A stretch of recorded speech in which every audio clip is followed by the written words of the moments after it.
Sako Media, tunaangazia maisha, tunaandika kesho. Karibuni kwenye mkutano wetu huu ambao ajenda yake ni moja tu, uchaguzi mkuu wa Yanga.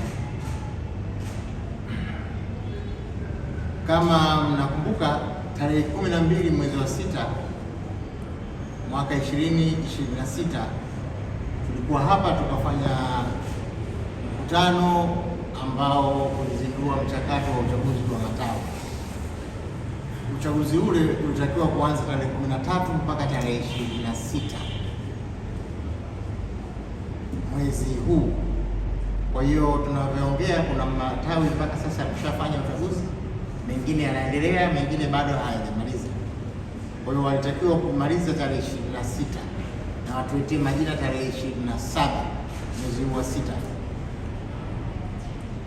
Lakini kwenye kalenda ya klabu yetu waliweka mwisho wa kupata ithibati matawi mapya ni tarehe 30 mwezi wa 6. Kwa hiyo yale matawi ambayo bado hayajapata ithibati yatapata tarehe 30. Hayo tumeyapa wiki moja kutokea tarehe hiyo yafanye uchaguzi mpaka tarehe 7 mwezi wa 7 wamaliza, na tarehe 8 mwezi wa 7 mwaka 2026 watuletee majina ya viongozi hapa makao makuu, ili sasa tuendelee na mambo ya uchaguzi mkuu. Wakati huo huo, napenda kuchukua fursa hii sasa kutangaza uchaguzi mkuu wa klabu ya Yanga. Mchakato wa uchaguzi wa klabu ya Yanga utaanza leo kwa kamati ya uchaguzi kutangaza mchakato, na kesho fomu zitaanza kuchukuliwa. Nafasi zitakazogombewa ni ya rais, makamu wa rais na wajumbe 5. Sifa za wagombea ziko kwenye ibara ya 26 ya katiba ya Yanga. Kwa hiyo kila mgombea anayetaka kugombea apitie katiba ya Yanga aliye pale ibara ya 26, lakini pia angalie na kanuni za uchaguzi za wanachama wa TFF ibara ya 9. Kuna sifa pale zote zimeainishwa. Kwa hiyo aangalie, ajipime, akiona anatosha aje achukue fomu.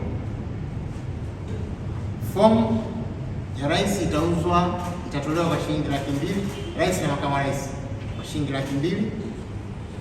Wajumbe wa mkutano mkuu wajumbe wa kamati ya utendaji, fomu ni shilingi 100,000.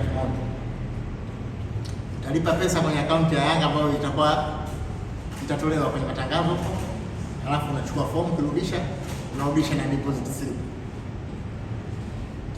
Sasa mchakato wenyewe ni kama ufuatao. Kalenda ya uchaguzi: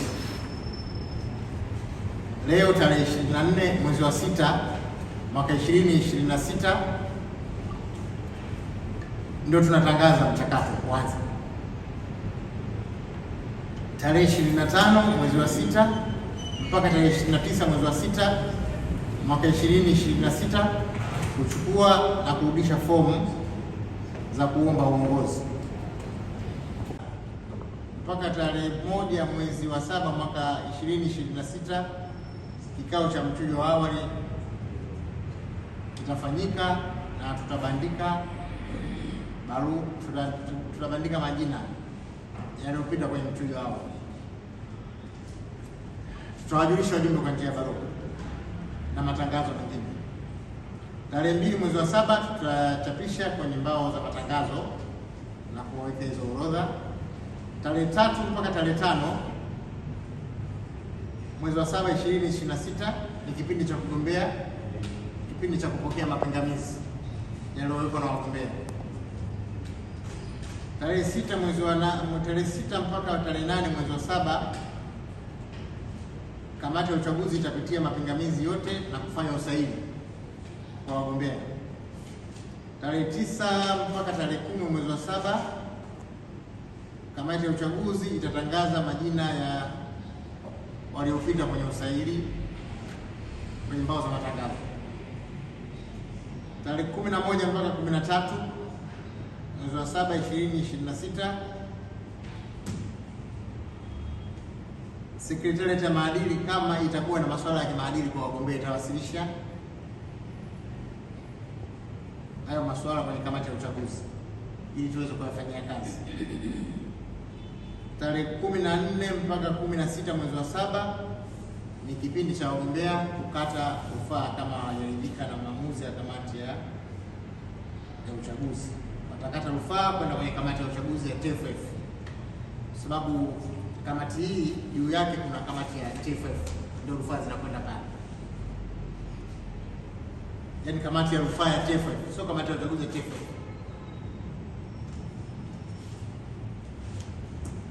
Tarehe 17 mpaka tarehe 21 rufaa zitasikilizwa kama zipo huko TFF kwenye kamati ya rufaa ya uchaguzi.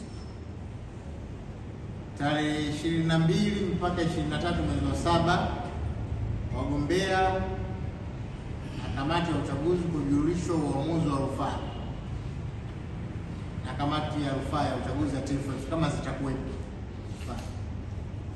Tarehe 24 mwezi wa 7 kamati ya uchaguzi yetu ya Young Africans itachapisha orodha ya mwisho ya wagombea na kubandika kwenye mbao za matangazo. Tarehe 25 mwezi wa 7 mpaka tarehe 1 mwezi wa 8 ni kipindi cha kampeni kwa wagombea.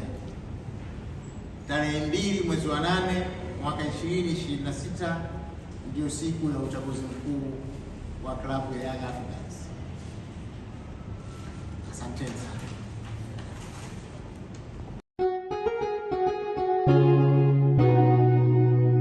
Kasako Media, tunaangazia maisha, tunaandika kesho.